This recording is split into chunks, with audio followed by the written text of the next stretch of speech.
இந்த கோயில் எங்க இருக்குன்னா ஆந்திர பிரதேஷ்ல இருக்கு. நீங்க ஆந்திர பிரதேஷ் ஸ்டேட், ஓகே, ஏதாவது டூர் போனீங்கன்னா மறக்காம இந்த சாமியை தரிசனம் பண்ணிட்டு வாங்க. Andhra Pradesh, east Godavari district, Pikkavolu village.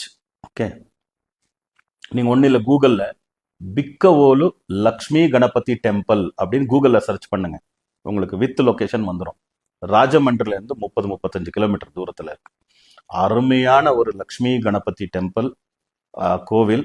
அந்த கடவுளை பார்த்த உடனே உங்களுக்கு நம்பிக்கை வந்துடும், என்னுடைய எல்லா பிரச்சனையும் சால்வ் ஆயிரும் அப்படின்னு.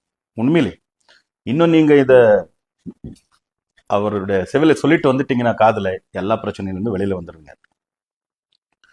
7 அடி உயரம் இருக்கக்கூடிய ஸ்வயம்பு கணபதி, பலமுரி கணபதினு சொல்லுவாங்க. வலது பக்கம் இருக்கும் ட்ரங்க். சாளுக்கிய காலத்துல கட்டினது, 9ஆம் நூற்றாண்டுல கட்டினது, 9th செஞ்சுரியில கட்டின கோயில். உங்களுடைய வீட்டில் எஜுகேஷன் பிரச்சனை இருக்கலாம், கெரியர், பிஸ்னஸ், அதுக்கு அடுத்தது கல்யாணம் ஆகலை, குழந்தை பாக்கியம் இல்லை, ஸோ கோர்ட் கேசஸ் இருக்கு, ப்ராப்பர்ட்டி லிட்டிகேஷன் இருக்கு, வீடு கட்டணும், இந்த மாதிரி ஏகப்பட்ட பிரச்சனைகள் இருந்தாலும் அவர் கிவியில காதல சொல்லிட்டு வாங்க.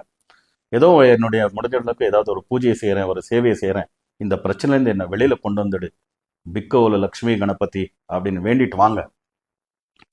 அருமையான கோயிலுங்க, 7 அடி உயரம்,